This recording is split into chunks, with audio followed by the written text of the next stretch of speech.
Bismillah, walhamdulillah, wassalatu wassalamu ala rasulillah.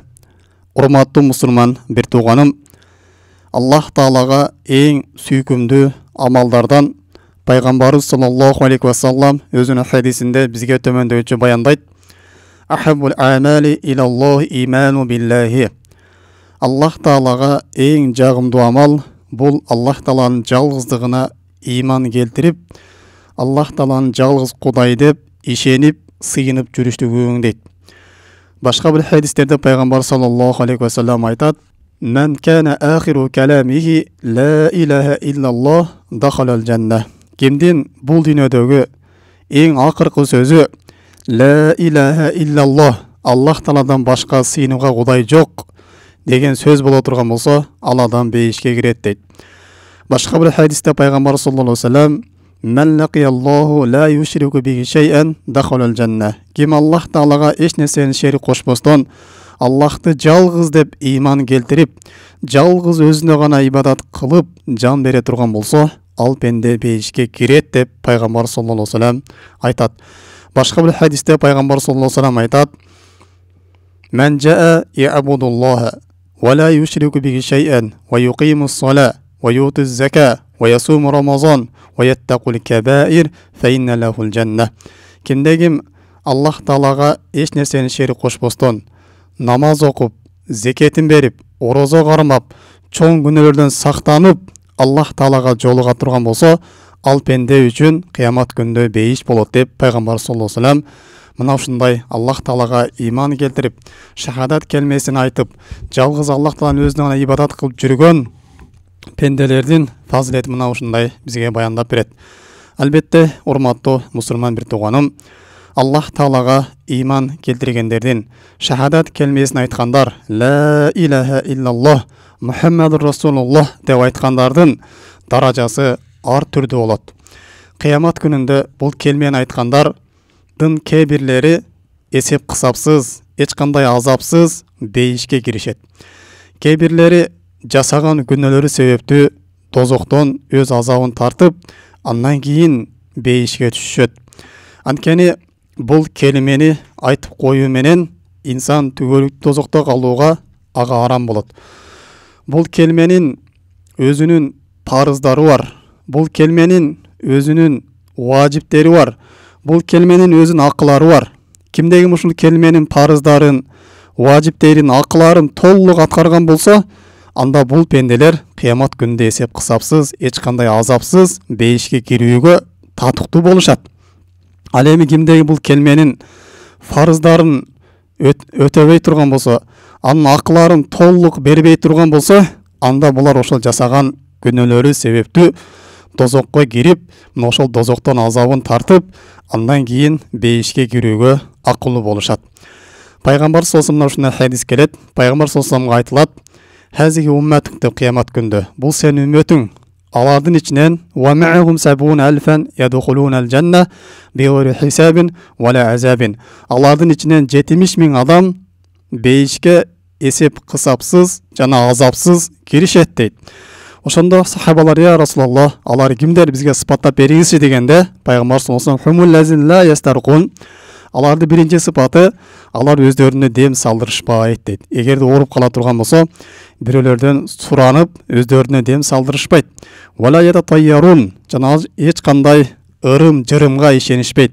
Аллах Таалага шерик кошуп, ар кандай ашыкча нерселерди кыла беришпейт. Вала яктавун, жана алар эгер ооруп кала турган болсо, жанагындай от менен, чок менен дарыланбайт дейт. Вала роббихим ятаваккалун, жалгыз Аллах Таалага гана тобокел кылчулар дейт. Эгерде ооруп кала турган болсо, шифаны жалгыз Аллахтан өзүнө гана тиленип суранышат дейт.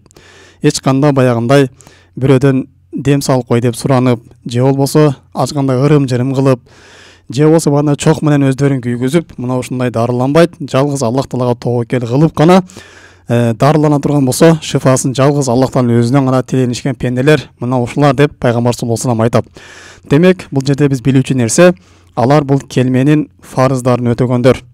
Аллах Таалага жалгыз тобокел кылгандар, Аллах Таалан өзүнөн гана корккондор, өзүнөн гана үмүт кылгандар, жана бул келменин тыйыл салган тыйыларынан тыйылган пенделер Булар кыямат күнү эсеп кысапсыз бейишe кирет экен.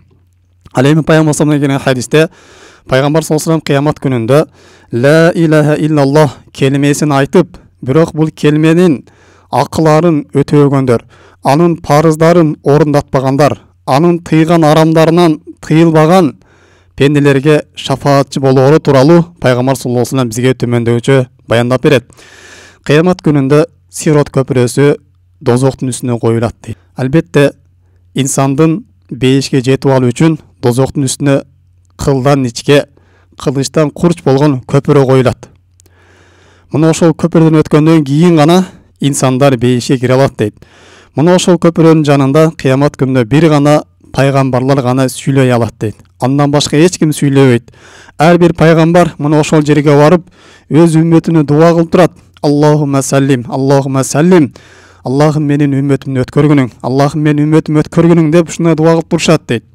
Жана ошол дозоктун үстүндө фи жаханнама калалибун мислу шауки саадан. Ошол саадан тикендүү гүлү сыяктуу дейт. Анын үстүндө ушундай илмектер болот дейт. Илмектер. Хадравайтум саадан, пайгамбар саллаллаху саадан деген гүлдү көргөнсүңөрбү дейт. Саадан деген арабтарда ушундай гүл бар. Бул өтө мындай тикендүү болгон бир чөп. Өтө бир мындай тикендери чоң-чоң илмектерге окшогон дейт. Ушунда сахабалар наам деп жооп берет. Пайгамбар саллаллаху айтат: "Бирок силер дүйнөдө билгендей эмес, анын өлчөмүн, анын көлөмүн Аллахтан башка эч ким билбейт" дейт. Мына ошол дозоктун үстүндө ар ким өзүнүн күнөөсүнө жараша ошол жанагы илмектер адамды тартып, адамды өзүнө илип тартып алат дейт. Кимдин канча күнөөсү боло турган болсо, мына ошого жараша анын эттерин баарын оюп тартып алат дейт. Ал эми кээ бир адамдарды ошол илмек дозокко тартып түшүп кетет деп пайгамбар саллаллаху алейхи мына ошондой баяндап берет. Кийин Аллах Таала өкүм чыгаргандан кийин дейт, өзүнүн рахматы менен ошол периштелерге буйрук кылат, дозокко түшүп Аллах Таалага шерик кошпогондорго шафаатчы болуп алып чыгууга дейт. Мына ошондо периштелер ал жерден алып чыгат, ошол дозоктогу ла иляха иллаллах келмесин айтып, бирок муну толук аткарбастан дагы башка күнөөлөргө баткандар, анын парыздарын өтөгөндөрдү дозокто мына ошентип алып чыгат дейт. Алардын баардык денеси күйүп бүткөн, бир гана Аллах Таалага сажда кылган пешенелери гана күйгөн эмес дейт. Анткени Аллах Таалага ким сажда кыла турган болсо, мына ошол сажда кылган жерин Аллах Таала дозокко аны күйгүзүүгө арам кылып койгон деп пайгамбар саллаллаху алейхи мына ошону айтат. Демек, урматтуу мусулман бир тууганым, кыямат күнү барган кезде ла иляха иллаллах келмесин айткандарга периштелер шафаатчы болот экен. Алар дозокко түшүп калышат экен. Ла иляха келмесин айтып туруп деле бирок дозокко тартылып калат экен. Эмне себептен дегенде, алар ушул келмени айтып, бирок анын парыздарын өтөгөндөр, арам иштен тыйылбагандар. Намаз окуйт, бирок процентке акча жейт. Намаз окуйт, бирок арак ичет. Намаз окуйт, бирок зына кылат. Намаз окуйт, дагы башка күнөөлөрдү кылат. Келмен айтат, бирок анын буйруктарын аткарбайт, ага моюн сунбайт. Мына ушул пенделерди кыямат күнүндө Сирот көпүрөсүнөн дозокко түшүп калышат экен. Андан кийин Аллах Таала өзүнүн ырайы менен буларды өзүнүн периштелеринин шафааты менен, пайгамбардын шафааты менен мына ушундай дозоктон алып чыгат экен. Урматтуу мусулман бир тууганым, биз биле турган нерсе, биз келмени айтып коюп эле анын парыздарын өтөбөй турган болсок, эртең ушул келмеге күнөөкөр болгон себептүү, анын парыздарын аткарбаган себептүү, анын тыйган арамдарынан тыйылбаган себептүү биз дозокко түшүп азапталышыбыз толук мүмкүн. Аллах Таала мындан бизди сактаган болсун. Дагы урматтуу мусулман бир тууганым, пайгамбар саллаллаху алейхи дагы бир хадис келет. Бул дагы шафаат хадиси. Бейиш ээлери дейт. Бейишке кирген кезде өздөрүнүн досторун издей башташат. Алар издеген кезде карасаңыз төмөндөгүсү издешет. Яфкидул муъминуна риджалан. Момундар бейиште өзүнүн керки досторун издей баштайт. Кану ма'ахум фи дунья юсаллуна би салатихим, юзаккуна би закатихим, ясумуна би сиямихим, яхуджуна би хаджухум, ягзуна гозвухум дейт. Алар бейишке киргенде алар менен биргеликте окуган, биргеликте намаз окуган дейт. Жана зекеттерин берген, орозо кармаган, ажылык кылган, жада калса Аллах жолунда жихад кылган пенделерди издей баштайт. Фаякулун ибадун мин ибадик.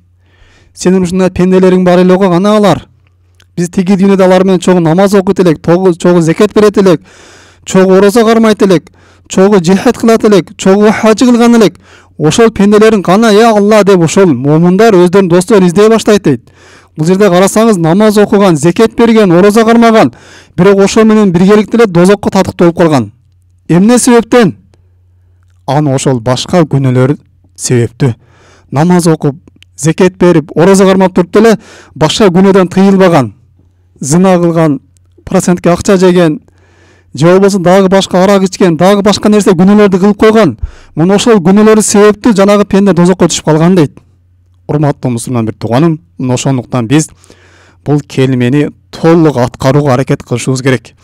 Бул диндин парыздарын, бул диндин кылган арам иштеринен толук тыйылууга биз аракет кылышыбыз керек. Агерде биз намаз окуй турган болсок деле, зекет бере турган болсок деле, бирок бул келмени толук аткарбай турган болсок, анын парыздарын толук орунdatпай турган болсок, анын арам кылган иштеринен толук тыйылбай турган болсок, эртең мына ошол күнөөлөрүбүз себептүү биз дозокко татыктуу болуп калышыбыз мүмкүн экен. Ошондуктан урматтуу мусулман бир тууганым, биз динди дагы тереңирээк үйрөнүшүбүз керек. Бул келменин фарыздарын, анын важиптерин, анын акыларын дагы толук тереңирээк үйрөнүп, мына ошол нерсеге аракет кылышыбыз керек. Дагы кыямат күнүнө барган кезде иде иштеме ахлун нар финнар, дозок ээлери дозокко чогулуп калат дейт.